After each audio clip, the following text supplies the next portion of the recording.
Hey there, good afternoon everybody, and welcome to Monday night's look back at a classic rock album here on Prog Monster. My name is Murph. I am the host of this show, a show dedicated to progressive rock and other forms of rock music. So, I want to make a small correction. I did say that the album we would be doing this week is from the Pretenders called Learning to Crawl. Well, it half right. It is from the Pretenders, but it's their debut album. I even used the Learning to Crawl prop because I had originally thought that this was the album I had already done a video on, and I wanted to do one on the other one. But it was opposite. I had done Learning to Crawl, so I wanted to do one on this album, which is the Pretenders' debut album, a great album featuring some really classic Pretenders stuff here. Some people would argue this is their best album. I personally like Learning to Crawl a little bit more, and I think that's largely due to the fact that I took that album with me when I went out west. That was the only album I had on me, and in that time period I had it on cassette, so I just played it over and over again in my Sony Walkman everywhere I went, and got kind of emotionally attached to the entire album. I love that album a lot. This album has a lot more of a raw edge to it. It's raw. It's got a punky element to it. It's almost flagrant in its in your face attitude type of thing. Yeah. So very I wouldn't say it was a controversial album, but it definitely was a punky edged album for sure. So this is the Pretenders' debut, and it was released on December 27th, 1979, so almost the end of the decade. Like a few more days we've been in the 1980s, but it came out in 79. It's about 47 minutes in length on the Real Records label, recorded at Wessex and Air Studios in London by Chris Thomas and Nick Lowe, producing, that is. Appearing on this is Crissy Hyndes, lead vocals, rhythm guitar, and backing vocals as well.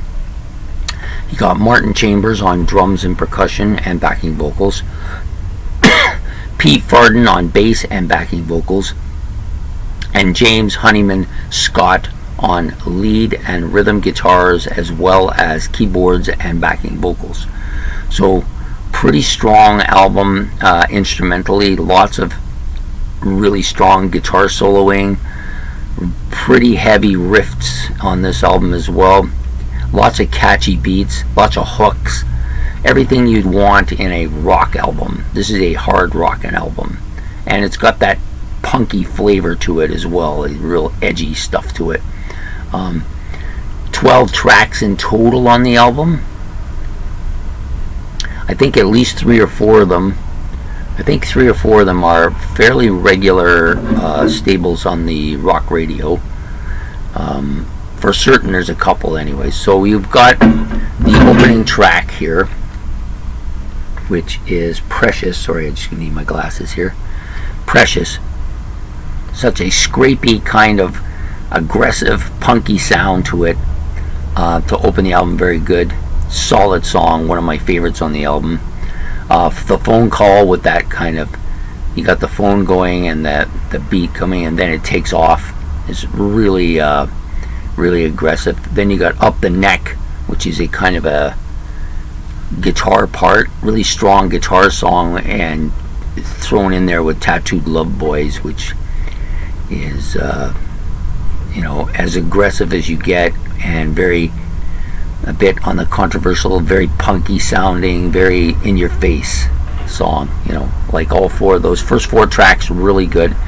And then you got the instrumental Space Invaders, which sounds like the video game Space Invaders. You got one guy playing bass, the other playing guitar. It makes it sound really kind of like the entire Space Invader sound. And that jumps right into The Wait, which is another really heavy song too. So that side of the album, the side one of that album, is really catchy. Lots of really raw stuff. Lots of really aggressive, punky sounds to them.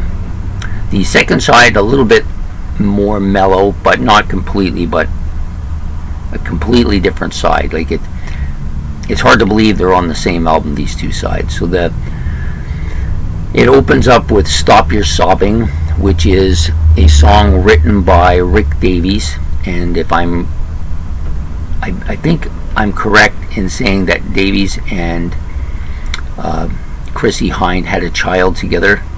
I believe that's what happened. So if I'm wrong, somebody will correct me, I hope, but I believe that's what happened. And he wrote this song, Stop Your Sobbing, just talking about relationships and how some people become too dependent on other people and always, use their kind of, oh, you can't let me down, you can't leave me, I need you, that kind of thing. It's one of those type of songs. Kid, which is another really up-tempo kind of story, similar to Stop Your Sobbing. Not really particularly aggressive, but got some nice lyrics to it.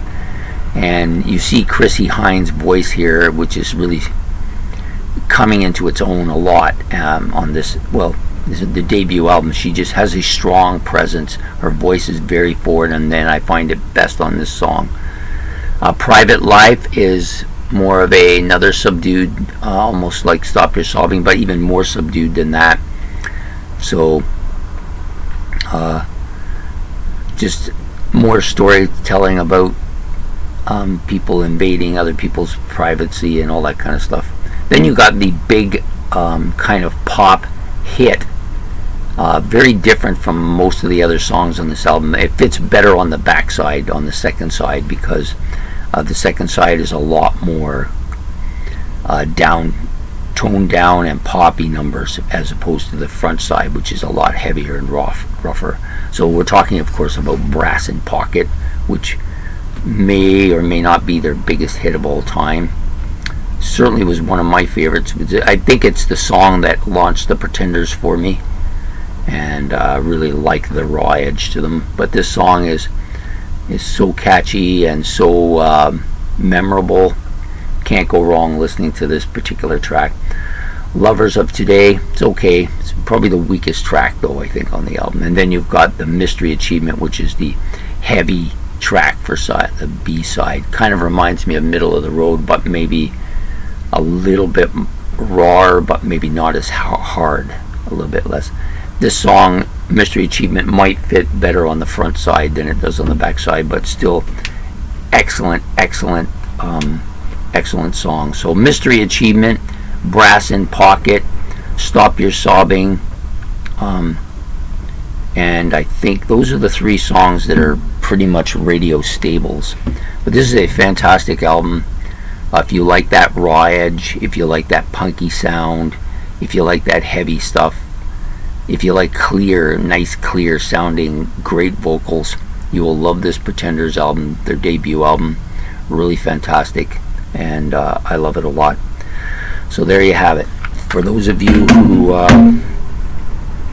like the Pretenders, I highly suggest that if you don't have this one, you gotta have this one. And Pretenders 2 is very good as well. So please make your comments below. Hit the like button and the subscription button on the side here. That side, I guess. No, sorry, this side. And we will be back next Monday night with another look back at another classic rock album. And we will see you then. So have yourself a good night. Take care. Goodbye.